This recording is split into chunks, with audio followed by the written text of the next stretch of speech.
During the Second World War, food stopped being nourishment and became evidence. In occupied territories, possession alone was enough to invite punishment. If soldiers found grain, it meant you were hoarding.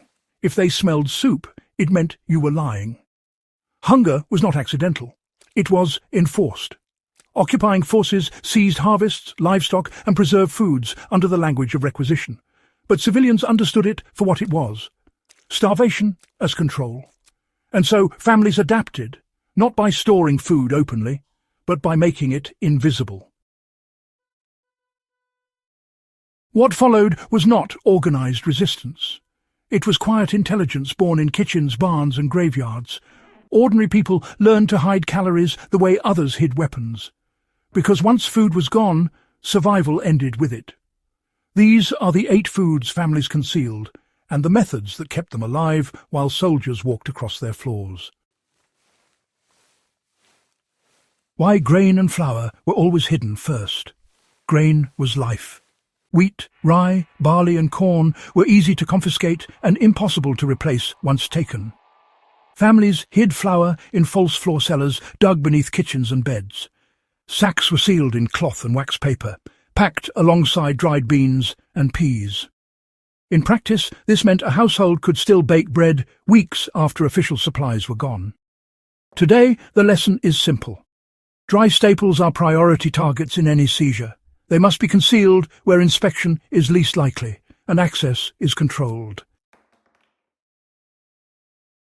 How root vegetables disappeared beneath the house. Potatoes, beets, carrots and turnips were bulky but reliable. Families stored them in shallow underground pits lined with straw beneath barns or inside crawl spaces disguised with loose boards. These foods were chosen because they tolerated darkness and cold. Modern application follows the same logic. Root crops remain among the most concealable and resilient calories when refrigeration is unavailable. You know, preserved meat was always split and scattered for a reason. Smoked pork, dried sausage and salted meat were never kept in just one place. Families would divide them into small portions, hiding them across multiple locations. Some of it went into haystack chambers, while others were sealed behind wall bricks or even buried out in the gardens. This, well, it prevented total loss during raids. The strategy honestly mattered more than the food itself. Never centralize what you cannot afford to lose.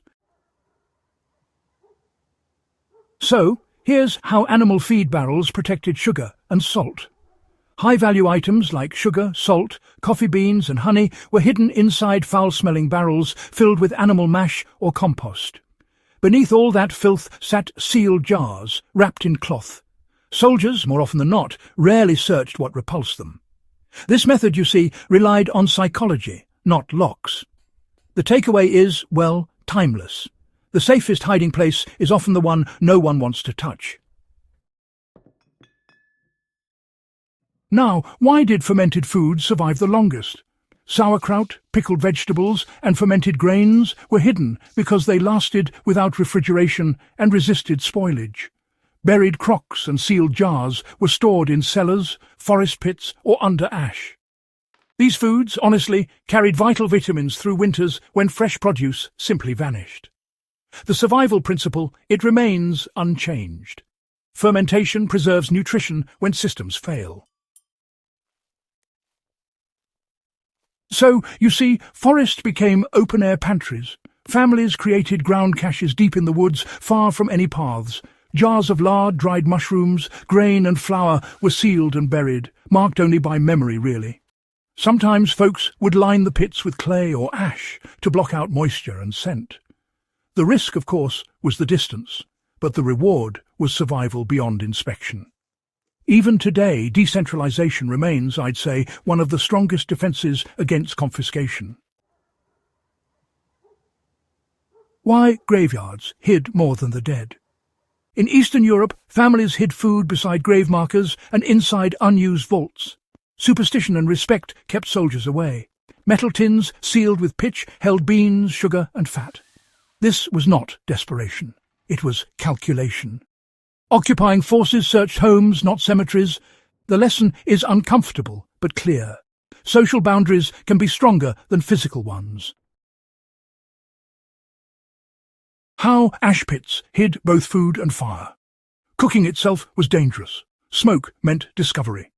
Families dug ash pits that allowed low, concealed fires with dispersed smoke channels.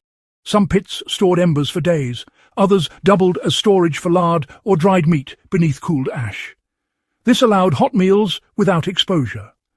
Survival was not just about hiding food, but hiding the act of staying alive. These families did not survive because they were prepared. They survived because they adapted faster than the system meant to starve them. Every jar, pit and hidden sack was a refusal to surrender. Today, these methods are dismissed as relics. But history shows that when authority collapses into force, invisibility matters more than abundance.